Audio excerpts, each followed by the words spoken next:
Hello అందరికీ welcome to my channel heights Harika. So ఈ వీడియోలో ఏంటంటే చాలా మంది ఫేస్ టూ గురించి అనేది అడుగుతున్నారు.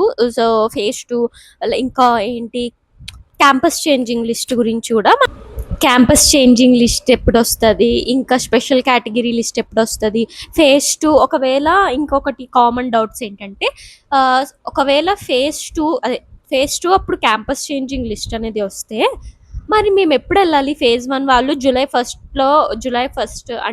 ఫస్ట్కి మేము కాలేజ్కి వెళ్ళిపోవాలా?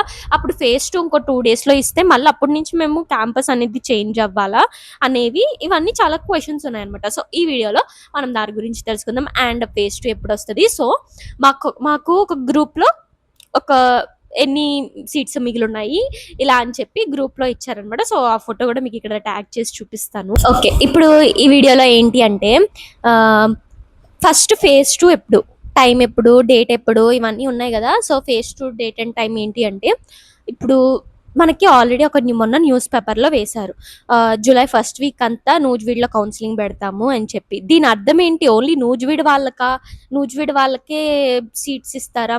ఐ మీన్ నూజివీడు వాళ్ళకే లిస్ట్ ఇస్తారా అంటే అలా ఏమీ ఉండదు.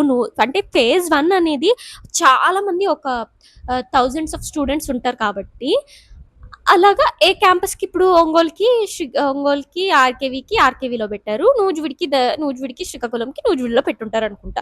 సో ఇప్పుడు ఏంటి అంటే ఇప్పుడు ఒక 600 మెంబర్స్ ఉంటారు కాబట్టి ఓన్లీ నూజివీడులోనే కౌన్సిలింగ్ ఉంటుంది. మీకు ఎక్కడొచ్చినా నూజివీడులోనే కౌన్సిలింగ్ ఉంటుంది. సో అందుకు వాళ్ళు నూజివీడులో కౌన్సిలింగ్ ఉంటుంది అని పెట్టారు. సో జూలై ఫస్ట్ వీక్ అంతా అంటే ఇంకో 5 డేస్లో రావచ్చు. అదే నాకు తెలిసి జూలై ఫస్ట్కి సెకండ్ కల్లా వస్తుందని అయితే అందరు ప్రిడిక్ట్ చేస్తున్నారు అనమాట. సో టైం అనేది లాస్ట్ టైం చూసినట్టే టైం అనేది అప్పుడే ఇవ్వరు. ఐ మీన్ మధ్యాహ్నం ఈవినింగ్ అలా ల్యాగ్ అవుతూ ఉంటుంది. అండ్ ఇదనమాట ఫేజ్ టూ యొక్క date and time. And phase టూలో ఎన్ని వేకెంట్ సీట్స్ ఉన్నాయి, ఇంకేమున్నాయి, ఇంకా అవన్నీ గురించి నేను ఒక వీడియో చేశాను ఆల్రెడీ. 2-3 వీడియోస్ పెట్టున్నాను. ఇంకా ఎవరైనా చూడకపోతే వెళ్ళి వెళ్ళి ఒకసారి చూడండి. అండ్ ఈ వీడియోలో కూడా నేను వేకెంట్ సీట్స్ అవన్నీ మా గ్రూప్లో సర్క్యులేట్ చేసిన ఫోటో అనేది మీకు పెడతా అనమాట. సో ఇప్పుడు ఏంటి, ఇంకొకటి స్పెషల్ కేటగిరీ లిస్ట్ అంటే ఎప్పుడు వస్తుంది? మాక్సిమం ఫేజ్ టూతో పాటే వస్తుంది అనమాట. కాకపోతే స్పోర్ట్స్ అనేది కొంచెం లేట్ అవ్వచ్చు. స్పోర్ట్స్ కోటా అనేది అంటే స్పోర్ట్స్ కోటా అంటే ముందు ఒక ప్రయారిటీ లిస్ట్ అనేది ఇస్తారు, దాని తర్వాత స్పోర్ట్స్ కోటాకి లిస్ట్ ఇస్తారు. సో ఇంకా ఇవ్వలేదు అని అంటే నాకు తెలిసి ఫేజ్ టూకి తర్వాత కొంచెం లేట్ అవుతుందేమో స్పోర్ట్స్ వాళ్ళు. అండ్ ఎన్సీసీ వాళ్ళు కూడా చెప్పలేం ఫేజ్ టూ అప్పుడు ఇస్తారా తర్వాత ఇస్తారా అని చెప్పి.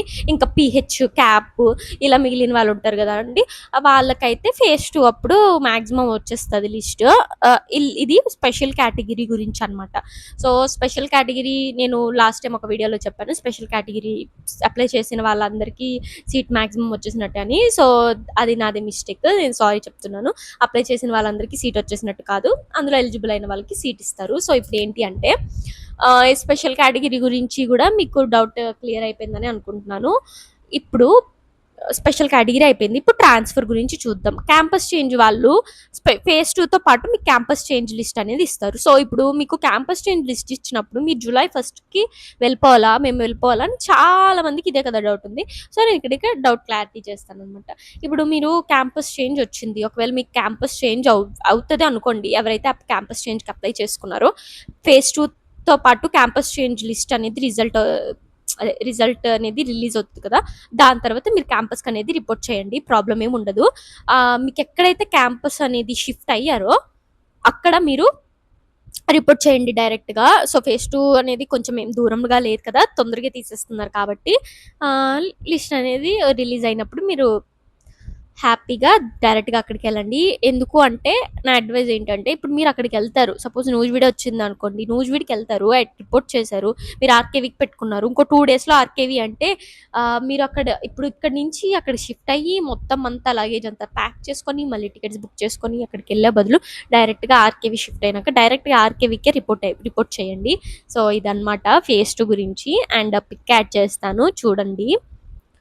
ఇది మా గ్రూప్లో పెట్టింది ఎన్ని వేకెంట్ సీట్స్ ఏంటి అని చెప్పి. ఇంకా దేని మీద ఇంకా ఒకటి ఒంగోలు గురించి వీడియో చేశాను. I mean first day of my experience at Ongole campus అని చెప్పి. అండ్ ఇలా reality of Ongole already post చేశాను చూడండి. అండ్ రేపు నేను స్టార్ట్ అయిపోతున్నా ఒంగోలుకి. సో అక్కడికి వెళ్ళగానే క్యాంపస్ టూరు, ఫుడ్ ఎలా ఉంటది, ఇలా ఫెసిలిటీస్ ఎలా ఉంటాయి అన్నీ మీకు డీటెయిల్‌గా ఇది మా గ్రూప్‌లో అనేది సర్క్యులేట్ చేశారనమాట. సో ఫేజ్ 1 టోటల్ 110 సీట్స్ తీశారు. క్యాంపస్ నూజివీడ్, ఆర్‌కేవి, శ్రీకాకుళం, ఒంగోలు అని ఇచ్చారు కదా! అండ్ నూజివీడ్‌లో 1010 సీట్స్‌లో 630 మెంబర్స్‌కి ఫీమేల్స్‌కి సీట్ వచ్చింది. మేల్స్‌కి 251 మెంబర్స్ అనమాట. అంటే టోటల్ 881 సీట్స్ అనమాట. రిమైనింగ్ ఎంత 129. ఇలా ఆర్‌కే వెళ్లి చూసుకుంటే ఫీమేల్స్‌కి 579, మేల్‌కి 260 అండ్ టోటల్ 839 సీట్స్ అనేవి ఆర్‌కేవీలో ఫిల్ అయ్యాయి. శ్రీకాకుళంలో చూసుకుంటే 628 females, 243 males and total 871 seats. Remaining 139. ఒంగోలులో 602 ఫీమేల్స్, 220 మేల్స్ మొత్తం కలిపి 822 అనేది టోటల్ అనమాట. And remaining seats 188. టోటల్‌గా ఫేజ్ 1లో మనకి 627 సీట్స్ అనేవి మిగిలాయి. సో 627 సీట్స్ సెకండ్ ఫేజ్‌లో మనకి ఫిల్ చేస్తారనమాట. అండ్ ఇంకొకటి ఫేజ్ 3 గురించి ఉంటదా? వెయిటింగ్ లిస్ట్ ఉంటదా? అని అన్నారు గదా! దాని గురించి నేను నెక్స్ట్ వీడియోలో చెప్తాను. ఇంకా కట్ ఆఫ్స్ అనేది అడుగుతున్నారు గదా! కట్ ఆఫ్స్ గురించి ఆల్రెడీ నేను వీడియో పోస్ట్ చేశాను. ఒకసారి ఇంకా ఎవరైనా చూడకపోతే వెళ్లి చూసేయండి. సబ్స్క్రైబ్ చేసుకోండి అండ్ లైక్, షేర్, సబ్స్క్రైబ్. ఎవరికైనా ఈ వీడియో యూస్‌ఫుల్ అనుకుంటే షేర్ చేసేయండి. సబ్స్క్రైబ్.